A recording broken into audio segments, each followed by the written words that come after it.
I'm not a veteran. My disabilities came from birth.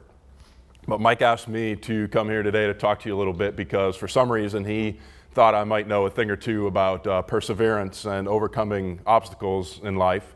It's a concept that I like to call defining my own potential. Now, it's my belief that each of us has the ability to define our own potential as a person.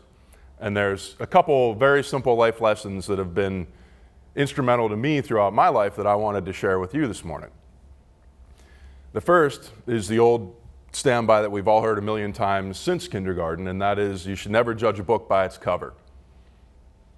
Now, I can't tell you how many times throughout my life people have taken one look at me and vastly underestimated my capabilities and my potential based solely on my physical appearance. I've been waiting on a bus in Pittsburgh and had somebody inform me in a very loud, very close voice as to which bus was approaching, even though that information is clearly displayed in big neon letters across the front of the bus. I've had a Wendy's employee offer to feed me my burger. The most common one, though, is that people who take one look at me and they'll think, oh, look at the poor man stuck in the wheelchair.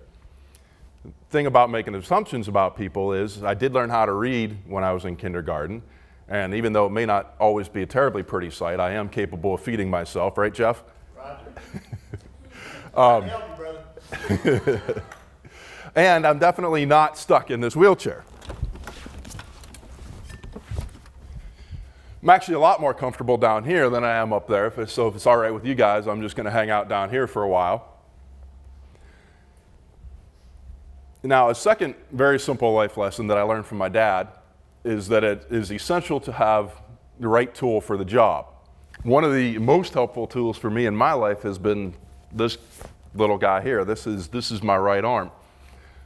Now, the technical name for this is a dressing stick, but because I am the super creative genius that I am, I like to call it my stick. Now, as you saw when I came out, I use the stick to drive my wheelchair, and as its name implies, I do use it to dress myself, but I will spare you that demonstration. But it also has so many other uses beyond that. It works great for, I keep one of these in every room in my apartment. It works great for flipping light switches, opening doors, working the water faucets, pulling items off of the shelf in supermarkets, and many, many other tasks. And it does all that, and it even does tricks too.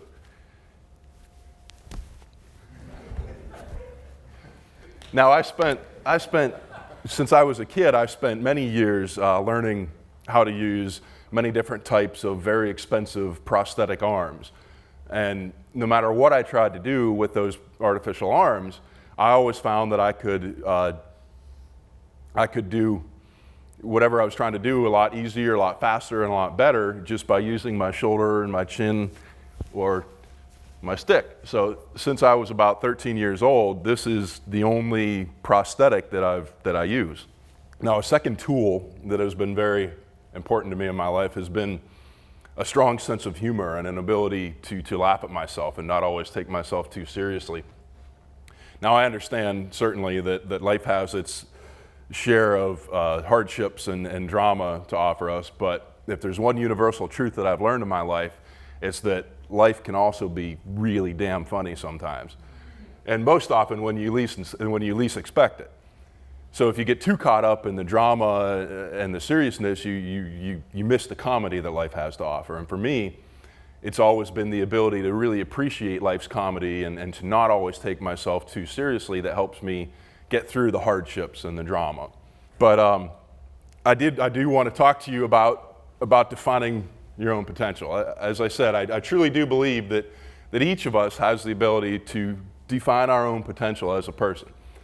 And what I mean by that specifically is very often in our lives we find ourselves in situations where we basically have two choices as to how we can react. We can either allow the circumstances that surround us to control us, or we can take control of our circumstances. Now, my advice to each of you and my advice to all of the young men and women that are being served by Team Red, White, and Blue is every day challenge yourselves. Challenge yourselves every day to find some way to take control of your circumstances. Don't let your circumstances control you. Live your life. Don't let your life live you. I think that everybody faces challenges in their lifetime, whether they're physical, mental, or emotional challenges.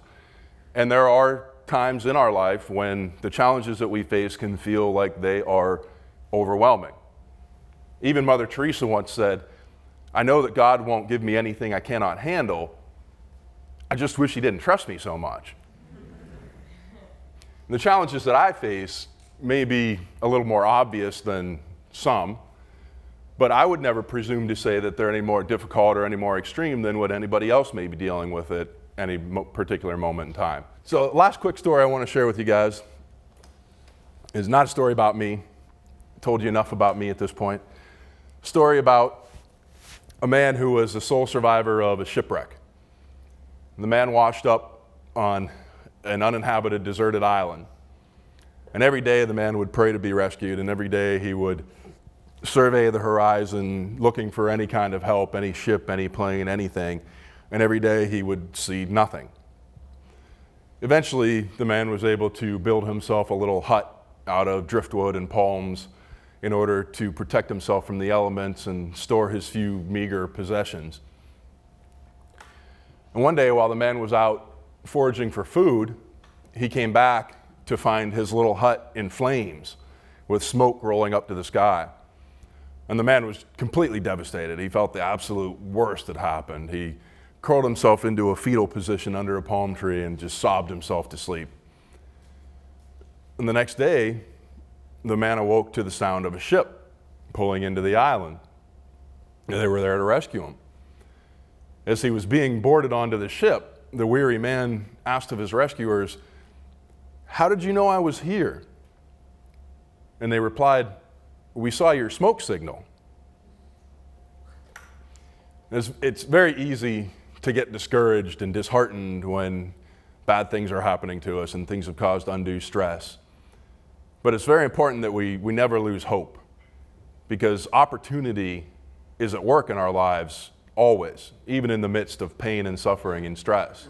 Now, I know there's a lot of people out there that would think, that being born without arms and legs would be just about the worst thing that could happen to a guy. But I'm here to tell you, after living 38 years in this skin, that if I were tomorrow to meet a magic genie who offered me the opportunity to start my life over again with a fully functioning set of limbs, but the only caveat being that I lose all my memories of this life, without hesitation, I'd say no, thank you. Because it's been me being the way I am that has led me to have some really great, unique life experiences and to meet some really fantastic people that probably wouldn't have happened otherwise. And I wouldn't trade those acquaintances and I wouldn't trade those experiences for anything. And I'd love to hang out and share some more of those experiences with you, but I gotta head to the airport to catch a flight home, and it's really hard to hitchhike when you don't have thumbs. So thank you all for having me.